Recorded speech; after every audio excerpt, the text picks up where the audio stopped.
Ψήφισαν και αυτοί, ο Δήμος που μένουνε, που διαλέξανε να μένουν να μην έχει το σπίτι τους νερό. Δεν πήρε. Και ο Καράβαμπας και ο κύριος Δανόπουλος. Τέλος πάντων, θεωρώ ότι όλα λύνονται με καλή θέληση και όριμη σκέψη και συνεχή διαβούλευση. Δηλαδή, ξεκινάει το έργο, το έχω πει και στο Δήμο της Ειρηνίας, είναι γραμμένο στα πρακτικά, ότι ξεκινάει το έργο, η χρηματοδότηση, συντάσσονται οι πρώτοι ΑΠΕ και όταν φτάσουμε έξω από το γαρατά, τότε ζητάμε τροποποίηση της μελέτης, που γίνεται. Μόνο έτσι γίνεται. Τροποποίηση μελέτης, αν μπούμε αύριο το πρωί, σύμφωνα με τις θέσεις και απόψεις που είναι σεβαστές για μένα, του γειτονικού μου Δήμου, σημαίνει απένταξη του έργου χάσιμο. Τι κερδίσαμε, κύριε? Τίποτα. Συνεχεία έρχεται ο Δήμος Πόρου και λέει ότι ο Δήμος Πόρου αυτή τη στιγμή έχει έναν αγωγό και λειτουργεί. Και πάει να αντικαταστήσει ένα δεύτερο παλιό σιδερένιο. Έχετε προβλήματα υδροδότησης στο Δήμο σας? Προφανώς έχετε. Ποιος Δήμος στην Ελλάδα δεν έχει υπό αυτή τη λογική? Δεν παίρνω στη λογική του κ. Παντουλιά προηγουμένως. Γιατί δεν θέλετε ένα έργο 2,5 εκατομμυρίων να το συνεκμεταλλευτούμε? Γιατί να το συνεκμεταλλευτούμε? Υπάρχουν αρκετές γεωτρήσεις ιδιωτών στην όδευση με νερό καθαρό, ελεγμένο από χημείο για την ποιότητά του και για τη σύστασή του. Άρα μπορούμε να συνεργαστούμε οι δύο Δήμοι και με μικρά έργα, ο καθένας από την πλευρά του, που μπορεί να τα αυτοχρηματοδοτήσει. Είναι ανταποδοτικό το τέλος. Να παίρνουν νερό ένα λάξ. 12 ώρες ο καθένας να χρησιμοποιεί τον αγωγό. 5 ώρες. Όχι. Το υπάρχον νερό δεν είναι.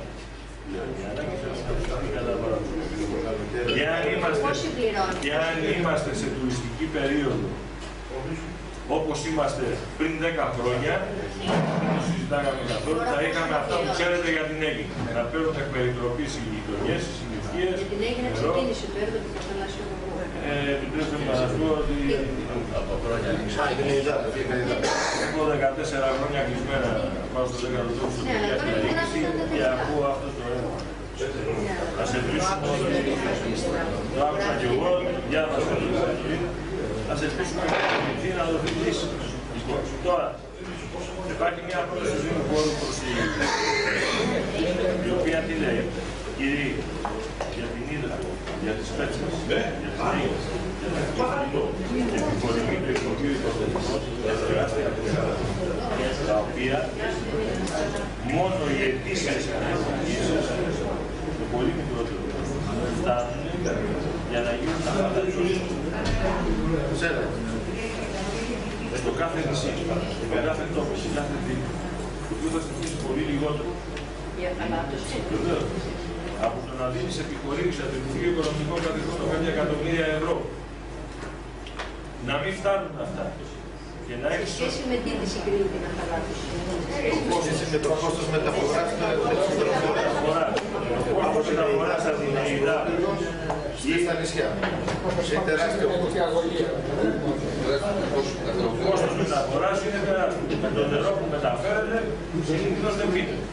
Εάν δοθεί όμως αυτό το ετήσιο κόστος αυτή τη στιγμή οι μονάδες απαλατώσεων, οι μέθοδοι που υπάρχουν και λειτουργούν, εγγυώνται, δεν είναι η βαπορέτα που λέγανε παλιά οι ναυτικοί. Παίρνεις το νερό άκυρο,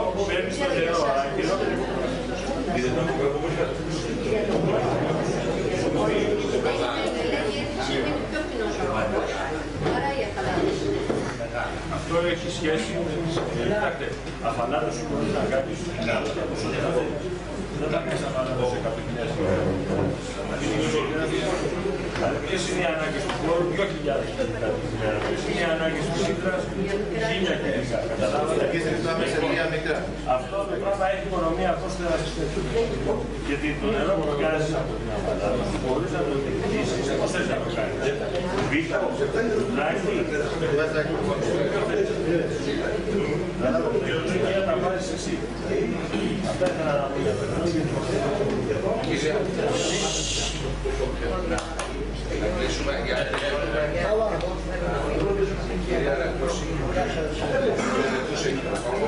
Και τελειώσει. Θα βάλετε κανένα καράβι να φύγει ο κόσμος στον χώρο. Αυτό μόνο. Λίγο να τελειώσει κυρία Ρεπούση.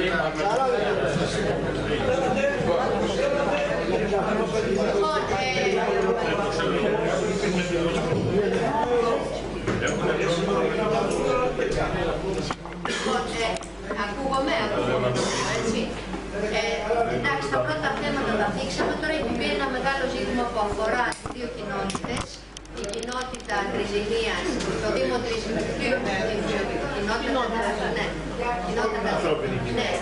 το Δήμο Τριζηνίας και το Δήμο Χώρου, που πιστεύω ότι πρέπει να βρείτε τον τρόπο να συζητείτε. Τώρα, σε ό,τι αφορά το ζήτημα του τουρισμού,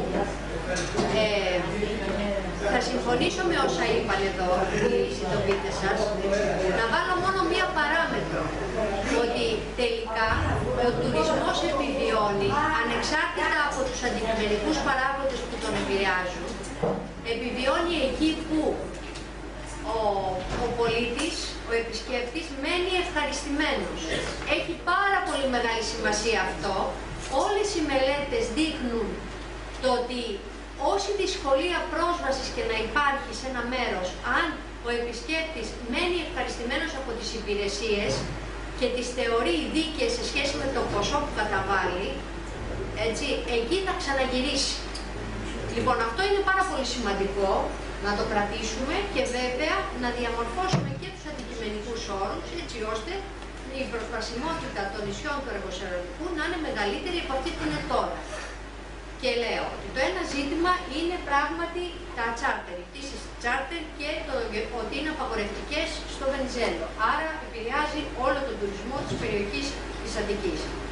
Πρέπει να δείτε επίσης, πιστεύω ότι τώρα ο τουρισμός αναπτύσσεται και μέσα από άλλες μορφές. Για παράδειγμα, κρουαζιέρα. Τι γίνεται με την κρουαζιέρα εδώ, στα νησιά του Εργοσαρονικού? Δεν υπάρχουν αντίστοιχα λιμάνια για να υποδεχτούν μεγάλα κρουαζιερόπλοια. Κανένας δεν τα είχε τα λιμάνια αυτά εξ αρχής. Δηλαδή δεν είχε την υποδοχή για να δεχτεί κρουαζιερόπλοια. Εδώ δεν μπορούμε να δέσουμε τα μικρά βαποράκια.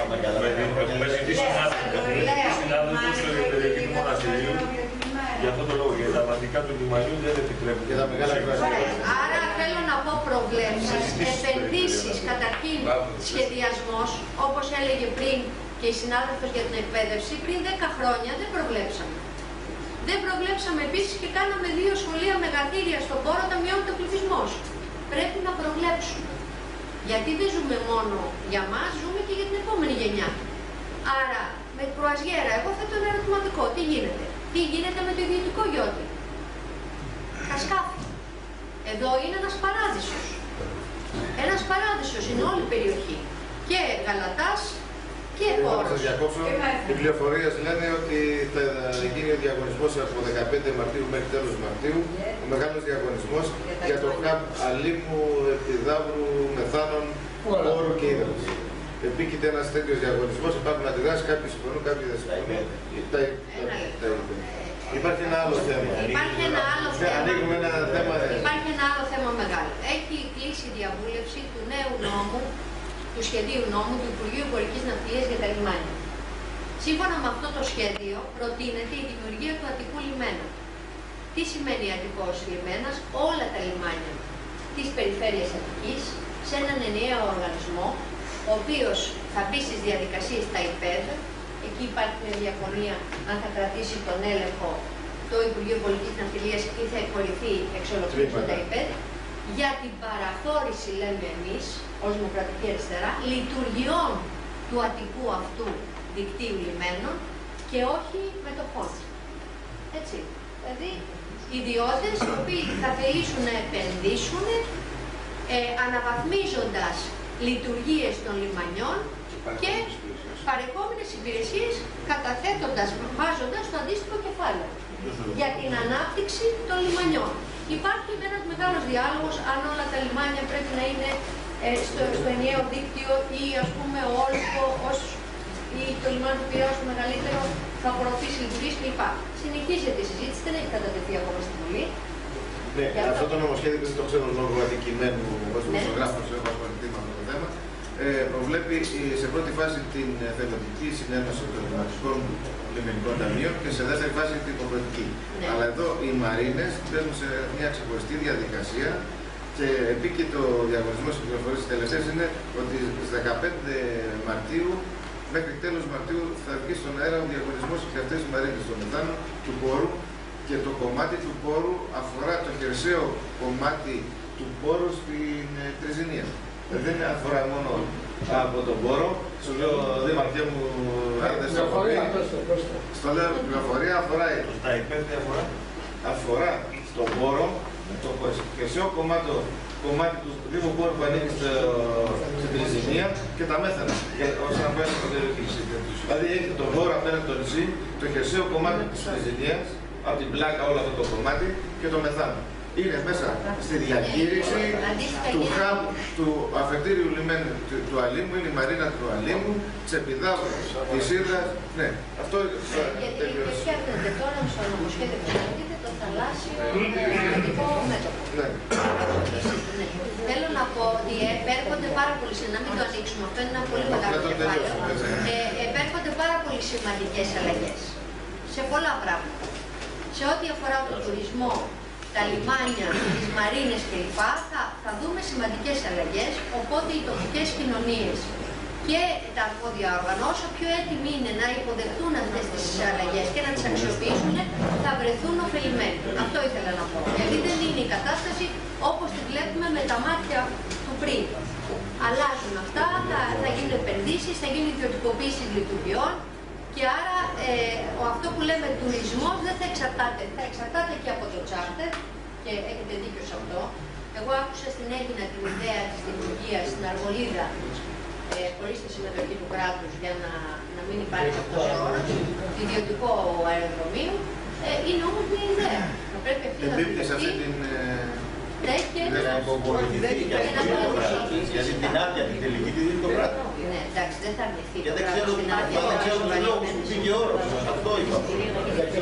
Δεν υπάρχει λόγος για μένα να μην πήγε ο όρος. Αυτή τη στιγμή, αυτό που γνωρίζουμε εμείς σαν ΣΑΙΠΕΡ είναι ότι δίνουμε τον Άλυμο με βρήκαν, την Επίδαυρο, την Ήρδα. Σαν κεντρική μαρίνα. Σαν κεντρική μαρίνα ο Άλυμος και σαν υπομαρίνες άλλα τρία.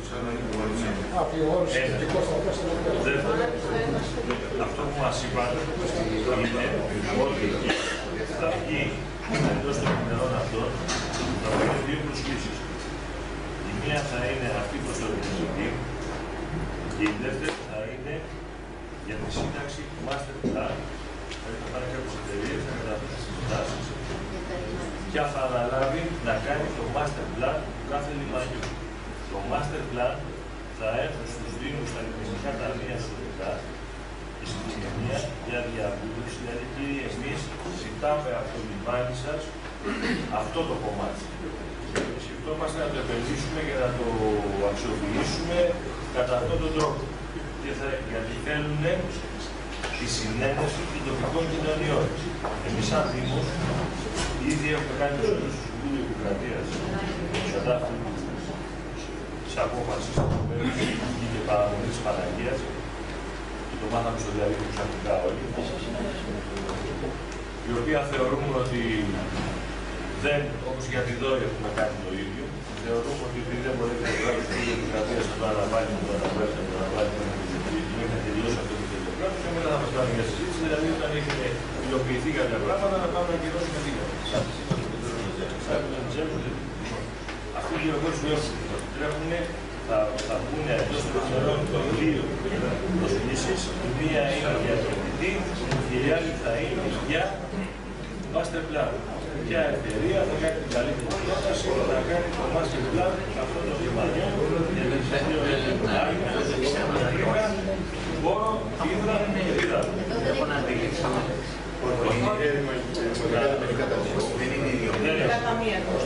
Για να μας φέρουν και τα σκέφτονται το master plan να μας δώσουν τα λιμάνια για να χωρίς το συνένεση δεν μπορεί να το το άσχημο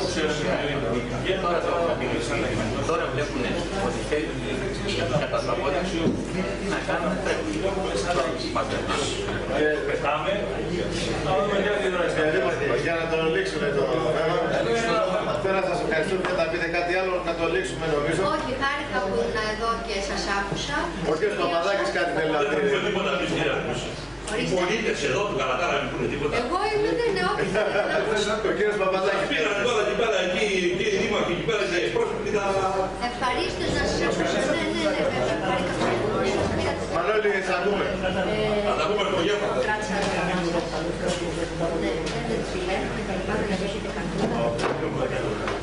Πρώην λιμενάρχης το άψα και να ακούσετε να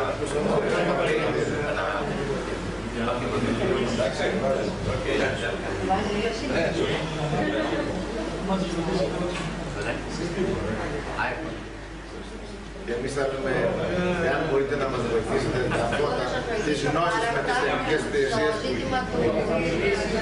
το θέμα της υγείας, το θέμα της εφορίας και αν υπάρχει κάτι στο επενδυτικό τομέα, αν υπάρχουν εργαλεία επενδυτικά που να έρθετε με κάποιους τεχνικούς αντιστοιχημάτες, ακόμα δηλαδή σαν βουλευτής, ένα υποστηρικτικό μηχανισμό και να απευθυνθούμε σε επιχειρηματίες, σε μελλοντικούς επιχειρηματίες, ότι μπορεί να κάνει στην Τριζηνία αυτές τις επιχειρήσεις μέσω του ΕΣΠΑ. Θα σας ευχαριστώ. Αν μπορείτε να μας βοηθήσετε, να λύσετε αυτά τα εργαλεία. Σε κάποια άλλη μελλοντική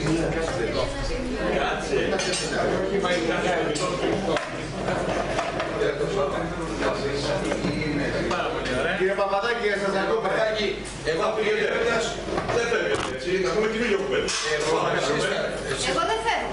Καθίστε κυρία Ρέτου, σας παρακαλώ. Όχι κύριε Πατουλά, καθίστε και εμάς τους πολίτες. Εγώ δεν έχω λόγο να μην σας πω. Γιατί δεν έχετε λόγο. Έχω ένα ραντεβού πάρα πολύ σημαντικό, διότι θα στήσω έναν άνθρωπο που έρχεται από την Αργολίδα και το λέω δημοσίως. Πώς θα γίνει, δεν μπορώ δηλαδή να τον στήσω. Είναι αρχές ζωής αυτά. Αλλά εν πάση τόσο, θέλεις για ένα λεπτό, δύο περίπου. Αλλά έχεις πει πες το.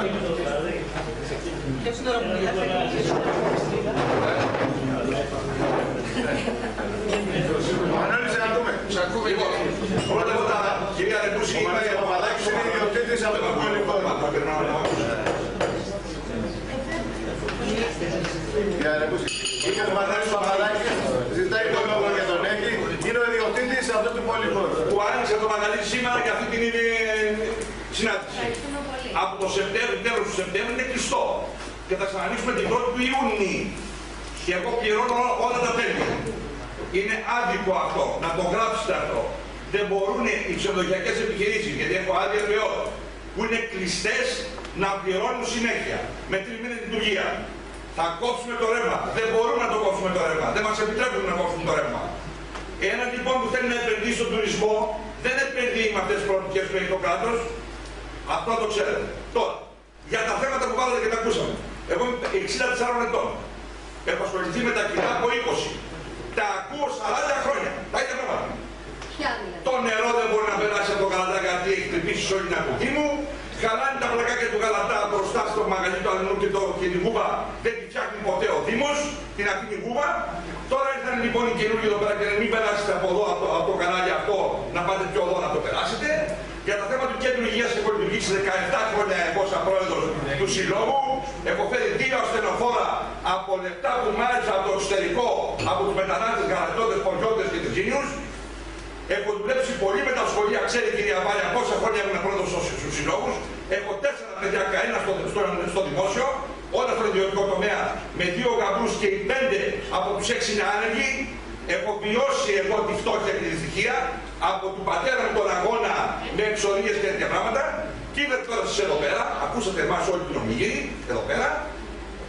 Και είμαι σίγουρος ότι το 70% αυτά που είπαν εδώ, μόλις μπείτε στο fly να πάτε πίσω, τα έχετε ξεχάσει.